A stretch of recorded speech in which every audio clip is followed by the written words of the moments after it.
What's going on, everybody? Matt Malatesta here. VYPE Media, the Coach's Corner. Coach Greg Cranfill of St. Pius X. The Panthers heartbreaker. I mean, talking to you for a couple minutes, you still feel like, man, that was one that slipped away. Just talk about the Concordia Luther matchup, big district game. Just talk about the ebbs and flows of what happened. Right. And, like we talked about last week, we knew going in, it was a pretty evenly matched game.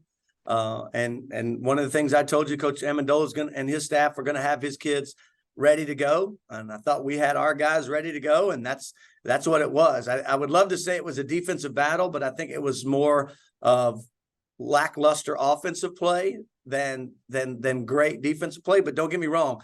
I think both defenses play well.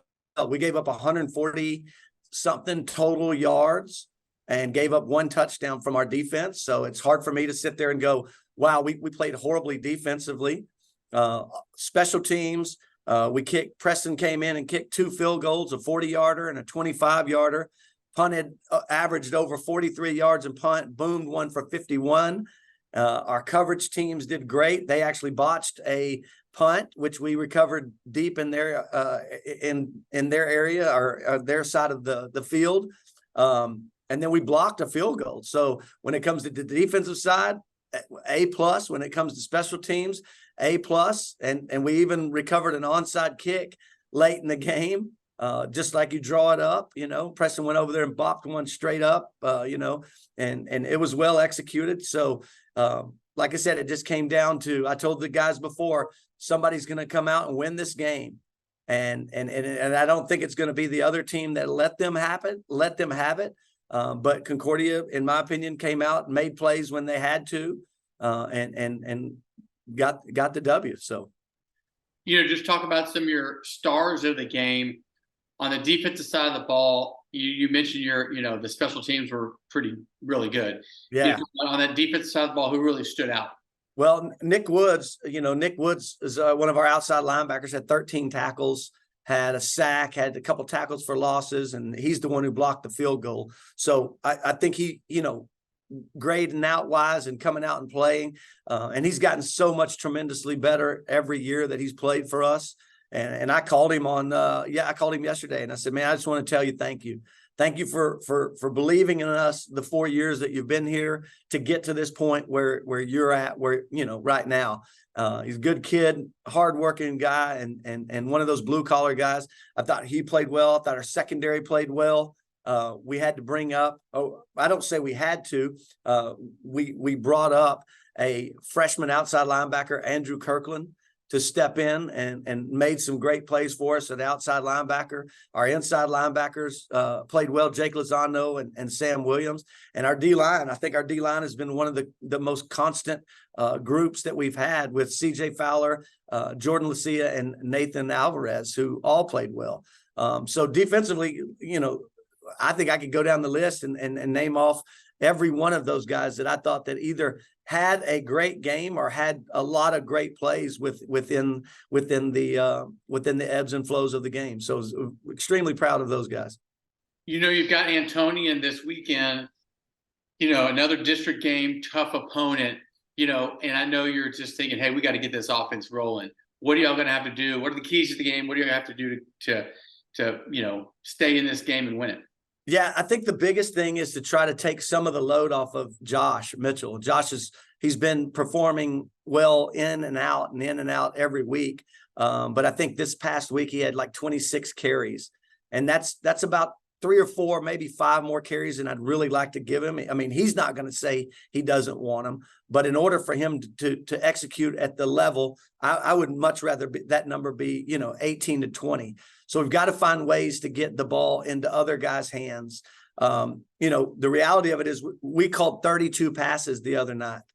And I think out of those 32, I think we ended up releasing the ball out of our hands, maybe 24 of those. So there's situations in which, A, we've got to do a better job of taking care of the ball, and then B, getting rid of it. And instead of, we gave up 5 sacks last week. And a lot of that is a combination of many things. It's not just on the quarterback. It's not just on the offensive line. I would say it's more of a combination of both. So that's going to be our focus this week, is how to take care of our quarterback, and then how to take some of the load off of Josh and putting the ball in some of the other playmakers' hands that we have. You know, sometimes guys can think, oh my gosh, don't fumble. When you have a couple of turnovers, it kind of, rolls up on itself. How do you just say, hey, take a break and just make plays? Don't think about, really making mistakes. Try and make the big play. Yeah, I think it all goes back to, Michael Jordan was once asked, does he ever get nervous when he shoots free throws? And he goes, no, people get nervous when they don't prepare themselves for that situation. And I think it comes back to that same thing. We don't really necessarily harp on the negative aspects. We just keep telling them to continue doing the fundamental things that allow you to be the outstanding player that you are. We got a lot of great kids. We really do. And the ones that are absorbing and listening and doing the things, because, Matt, I mean, the margin for error is very small in this game. And it's a 1/10 or 2/10 of a second decision that you have to make. And the reality of it, the great ones, they do it. They're able to go and make those plays. And we're still going to keep fighting and keep doing the things that we can. I told our coaching staff, you better coach like it's the most important team session that you have in practice that you've ever had. You better coach like it's the most important individual session that you've ever had. And if you do that, then the kids will respond to that and see the importance that we have.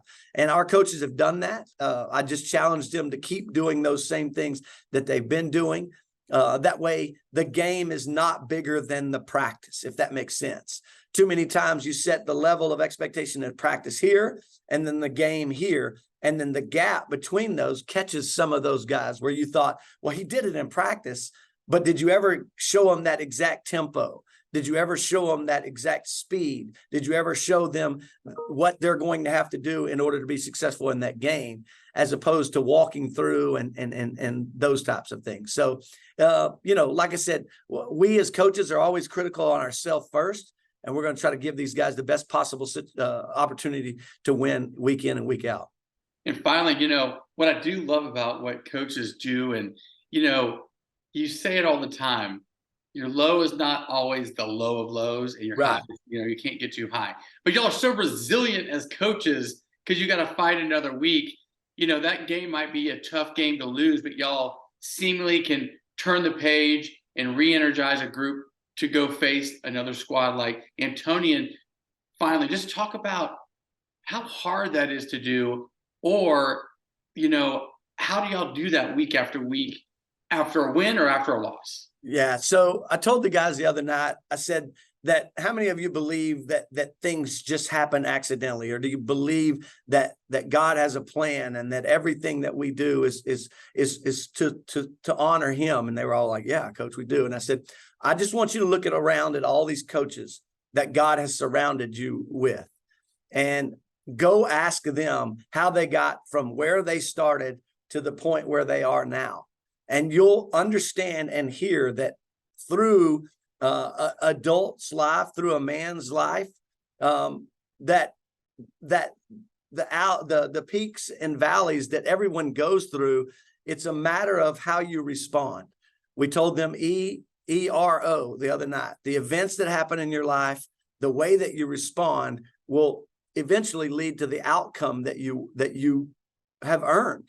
Not that you want, but the outcome that you have earned through that response. And I think those coaches around them, Coach Vance Singletary, Coach Joe Nixon, Mike McGinnis, Trey Crane, Pat Burns, Rodney Smith, Clifton Foreman, all of those guys, Brad Helm, all of those guys were put around them so that when those kids are put into a situation where it's tough, they can look at those guys and go, okay, that's the message that I should be getting, and on how I respond to doing what I need to do. And I think that's what sports does. It puts you around those situations. It puts you in tough situations purposefully to see how you would respond. And the great ones respond well. Don't think that any Super Bowl champion or BCS or college football champion hasn't had bad things happen to them in the course of a successful season, but they all responded to that. And I think that's the lesson that we keep trying to teach those kids, because if you're waiting for things to get easier in your life, it's not going to. It really doesn't. You know, I remember when I was in junior high, I kept saying, well, I can't wait. Just if I can just get to high school, maybe things will be easier. And then I get to high school and it's not. It's actually harder. And then I said, well, if I can just get out of high school and go to college, my life will be easy. It's not. It got harder. And that's kind of the message that we've sent. Successful people handle those hard situations the best, because everybody that's looking for something easier will always fail, because life isn't easier. Life gets harder, but we learn how to handle those hard situations. And I think that's the message that we keep sending as well. So. Well, man, with everything that's going around in the world right now, that's some great messaging. Just how y'all do it in the locker room, just one kid at a time and building them up. Wins and losses are great, but what they learn, you know, from their coaches will last a lifetime. Congrats on what all you do. Hey, go get them against Antonian. This is Matt with VYPE. We are with the Coaches Show, the coach, Coach Cranfill of St. Pius X. We'll see y'all at the games. Go Panthers.